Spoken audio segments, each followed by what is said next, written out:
ट्रकों की रैली निकालेंगे? ऐसा है, चाहे वो ट्रकों की रैली निकाले या ट्रैक्टर की रैली निकाले, कानून तो वापस होगा नहीं। और इसका एक समाधान है मेरे पास, तरीका निकाला जा सकता है। और वो तरीका है, सरकार ये स्पष्ट रूप से कह दे कि ये बिल वापस नहीं होगा, ये कानून वापस नहीं होगा, लेकिन, और ये बहुत महत्वपूर्ण है, लेकिन जो राज्य सरकारें इसको नहीं लागू करना चाहती वो ना लागू करें। ठीक है? तो फिर ये पंजाब से आए हुए किसान जो हैं, जाए पंजाब सरकार से कहें मत लागू करो, राजस्थान वाले कहें कांग्रेस की गवर्नमेंट से राजस्थान में मत लागू करो, बंगाल वाले कहें जाके बंगाल वाली से लागू ना करो, खत्म मामला। कि संविधान कानून वापस नहीं होगा, राज्य सरकारों की मर्जी है वो इसको लागू करे या ना करें, बात खत्म हो गई, इनकी मांग पूरी हो गई। अपने अपने राज्य में जाकर के करवा लें अपनी अपनी सरकारों से, मत लागू करो इनको। किस बात का आंदोलन? फिर ये तमाशा बन गया है एक आंदोलन का कि खुद तो राहुल गांधी पिकनिक मनाने और न्यू ईयर ईव मनाने इटली चला जाता है और वहां से जाके कह रहा है कि यहां किसान ठंड में लड़ रहे हैं।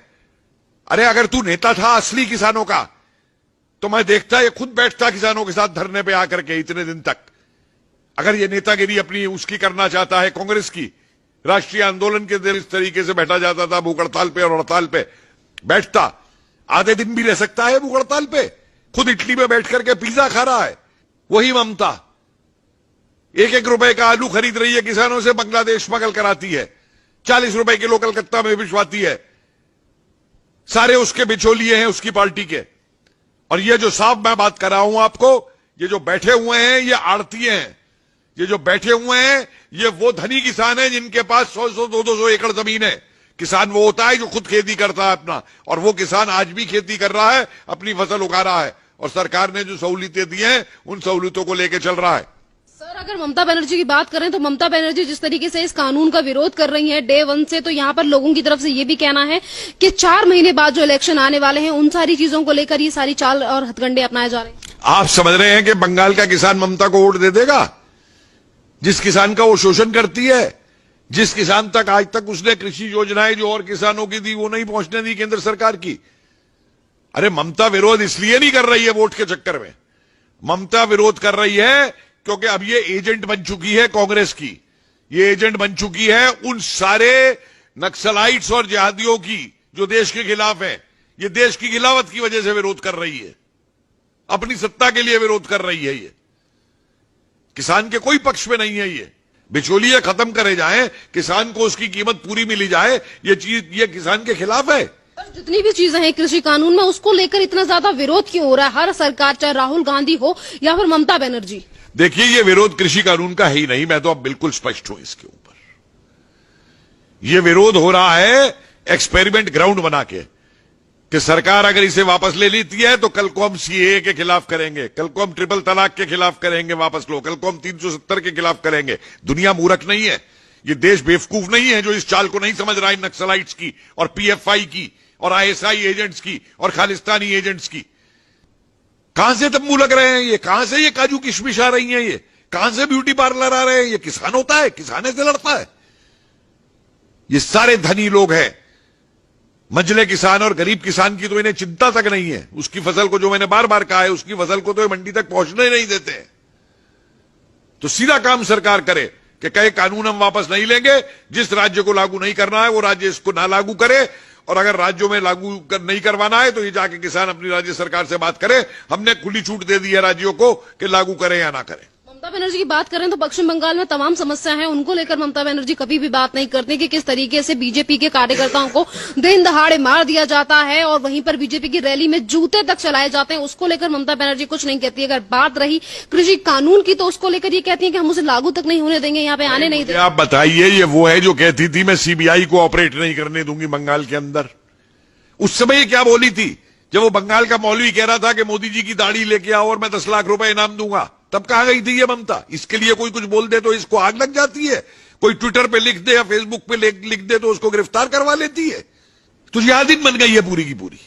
सर, जितनी भी तरीके की चीजें टीएमसी के कार्यकर्ता या फिर ममता बनर्जी की तरफ से की जा रही हैं, तो आपको क्या लगता है कि 4 महीने बाद जो इलेक्शन होने वाले हैं, इन सारी चीजों का रिजल्ट देखने को मिलेगा दीदी को? क्योंकि दीदी तो अभी किसानों की अन्नदाता बनी हुई है, अन्नदाताओं की भगवान बनी हुई है, जिस तरीके से वो बात कर रही हैं। भाई अपने आप मैं कह दूं मैं कुछ भी हूं, मैं भगवान बन गया हूं, मैं किसानों का भगवान बन जाऊंगा, मैं कह दूंगा तो जो मर्जी ये करती रहे। देखिए, बंगाल की जनता बेवकूफ नहीं है। बंगाल की जनता एक बहुत ही जागरूक जनता है बंगाल की। मत भूलिए कि बंगाल ने राष्ट्रवादी आंदोलन को, अंग्रेजों के खिलाफ संघर्ष को किस तरीके से बंगाल ने जो है नेतृत्व प्रदान किया था, चाहे वो क्रांतिकारी रहे हो और चाहे वो देशबंधु चित्तरंजन दास रहे हो और चाहे वो नेताजी सुभाष चंद्र बोस रहे हो और चाहे वो श्यामा प्रसाद मुखर्जी रहे हो। किस तरीके से इन लोगों ने बंगाल को बचाया था और बंगाल के लिए कुर्बानियां दी थी। बंगाल की जनता बेवकूफ नहीं है और ना ये बंगाल की जनता अब नक्सलाइटों और लेफ्टिस्टों के कहने पे चलेगी और ना राष्ट्र विरोधी तत्वों के ऊपर चलेगी, ना उनके ऊपर चलेगी जो बांग्लादेश से घुसा घुसा करके यहां पे लोगों को यहां की नागरिकता दिलवा रहे हैं। सर, अगर विपक्ष की बात करें तो जितनी भी विपक्षी पार्टियां हैं या फिर यानी कि जितनी भी राजनीतिक दल हैं, चाहे फिर वो केजरीवाल हो या फिर तमाम अन्य नेता हों, आखिरकार ये इस तरीके की बातें क्यों कर रहे हैं? और यहाँ पर किसानों की अगर हम बात करें, जो आंदोलन चल रहा है उसमें मीटिंग हो रही है, बार बार पीएम नरेंद्र मोदी समझाने की कोशिश कर रहे हैं, पर उसके बावजूद भी किसानों की तरफ से जो आंदोलन हो रहा है उसमें से कुछ लोग निकलकर सामने आ रहे हैं और ये कह रहे हैं कि हम किसानों के नेता हैं और वो डेटे भी बता रहे हैं कि हम तब तक आंदोलन करेंगे। देखिए, ऐसा है, मैं बार बार एक बात कह रहा हूं कि अब ये किसान आंदोलन नहीं रहा है। आप देखिए ना कि आंदोलन में तब मानता हूं जब कोई भी आंदोलन होता है तो उस आंदोलन के अंदर अगर किसी बात को लेकर आंदोलन होता है तो उस बात का समाधान निकाला जाता है बातचीत करके। उसमें ब्लैकमेल और थ्रेटनिंग और ये धौंस नहीं दिखाई दी जाती है। इन्हें मालूम है स्टेट पावर क्या है, ये क्या धौंस दे रहे हैं ये। और जिस दिन सरकार ये बात कर देगी जो मैं कह रहा हूं, तो आप देखिए ये जितने असली किसान हैं वो यहां नहीं रहेगा। अगर कुछ है भी तो इनमें वो नहीं रहेगा यहां पे, और यहां पे रह जाएंगे सिर्फ देशद्रोही वाले जो बैठे हुए हैं। और इनको इसके ऊपर जो सरकार डंडा चलाएगी, इनका इलाज देखिएगा क्या हो। ये योगेंद्र यादव किसान नेता है, ये प्रशांत भूषण किसान नेता है, वो मेधा पाटकर किसान नेता है, वो जो शाहीन बाग वाली वहां पे जाके बोली वो किसान नेता है।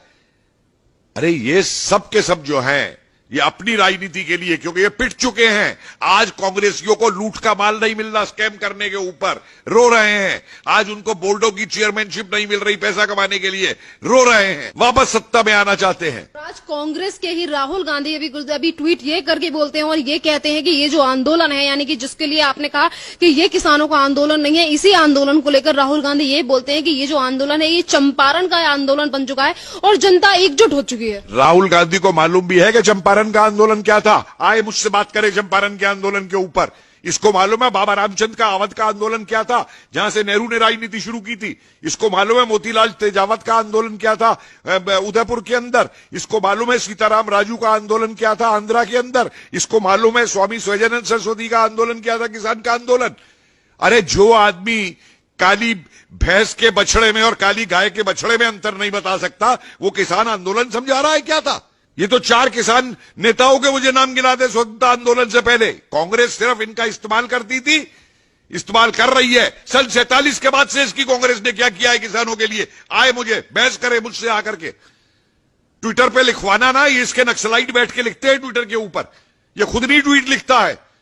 हिम्मत है तो आए मुझसे बहस करे, बाद में औरों से बहस करे, आए किसानों के इतिहास के ऊपर मुझसे बहस करे।